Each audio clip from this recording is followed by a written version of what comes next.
Okay, you YouTubers, thanks for coming back. It's nice and warm in here now. We've lit the fire. Quick show around this end of the workshop, then we'll go on to a knife that's just been finished and a couple of knives that are waiting to be finished. So obviously that's the fireplace. There's my kiln.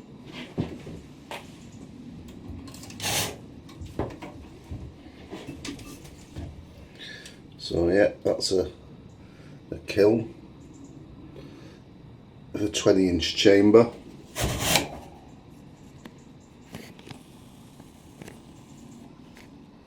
So that's what it looks like, if you can see that very well.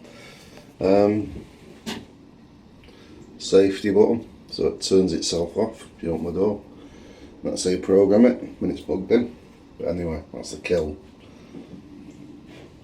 Briefly, there's some knives.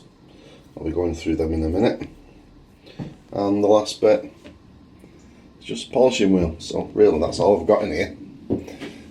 The rest of it's just storage space. But anyway, let's get back onto these knives. And this one in particular, which is a lovely knife. I'll just put the camera on a tripod and we'll talk about it then. Okay, the knives.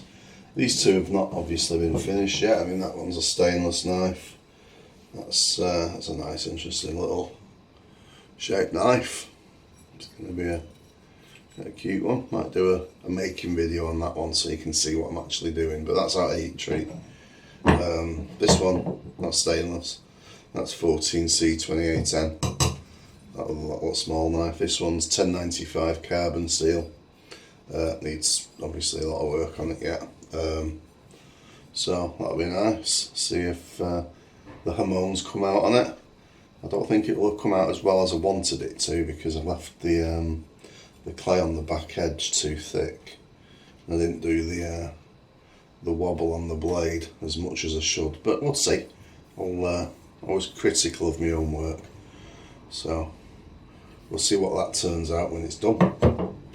This one's finished. This is one of my classic Scandis XLs. Again, nice sheath, tool sheath there. Some hand stitching, saddle stitch that. Need to finish off before anyone notices. There's a thread I've not welded finished there, so I'm going to do that one. I'll literally finish that one today. It's got a nice dropper dangler on it. Take it on and off your belt. Leave that one on your belt, obviously, and you don't have to mess about undoing your belt to get your knife off, so that's okay. Quite pleased with most of this, but the knife is just a real joy to see. I mean, it's got a nice sweet chestnut burl. You saw it in the last video. Some 6mm mosaic pins, if you can see the mosaic pins. I don't know.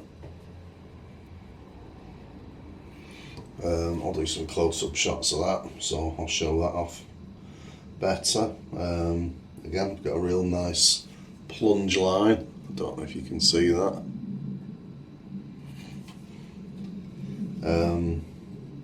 It's got that cutaway on the spine, and it just fits your hand so well, and it's comfortable, and use that for hours without getting any blisters. Nice and smooth, but really grippy. It's got some contours to keep hold of. Stabilised, obviously. There's no strength in burls, so you have to stabilise them. So that goes in the sheath, and there you go. So that's that. So that's what we've been working on. I've got another few knives on the drawing board. We'll show you them when they're finally out. And what can I say? But thanks for tuning in. We'll see you again. Cheers.